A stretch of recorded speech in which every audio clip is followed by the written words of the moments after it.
Maka kemudian dihalalkan oleh Nabi sendiri. Nabi mengatakan di akhir zaman satu laki-laki menikah dengan 50. Mumpung masih bisa cemburu, Bu, cemburu sekarang. Nanti udah nggak bisa cemburu, nggak boleh cemburu nanti. Satu laki-laki berapa? 50. Ibu-ibu pada ngomong, gue mati aja deh sebelum itu. Rasulullah Shallallahu Alaihi Wasallam selama dalam hidupnya senantiasa melaksanakan semua perintah Allah, termasuk juga terkait dengan hitungan jumlah istri bagi umat Nabi Muhammad Shallallahu Alaihi Wasallam.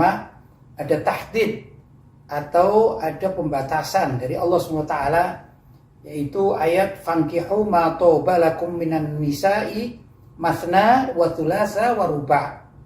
Fankihu, nikailah, ma toba lakum minan nisa', apa yang baik bagimu dari wanita-wanita itu, masna, 2 orang, maksudnya 2 istri, wa thulatha atau 3 istri, wa ruba' atau 4 istri.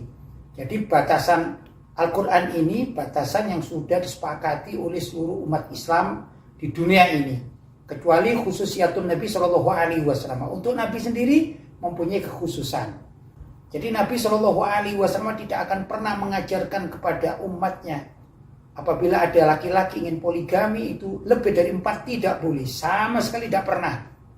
Adapun di dalam hadis Nabi tentang masalah aswatus sa'ah, yaitu tanda-tanda akan dekat dengan hari kiamat, Nabi mengatakan wa yaktsuru minan nisa, maka saat itu menjadi banyaklah dari kalangan orang-orang wanita, hatta yakuna lil khamsina imra'atan al-qayyimul wahid, sampai batasan itu kalau ada 50 orang wanita, maka ada orang laki-laki yang akan bertanggung jawab pada mereka.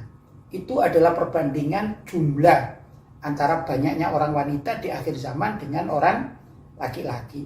Dalam hadis ini dikatakan bahwasanya kelak ada seorang laki-laki yang akan menanggung sekian banyak jumlah wanita. Kalau dalam hadis dikatakan khamsin, 50 wanita.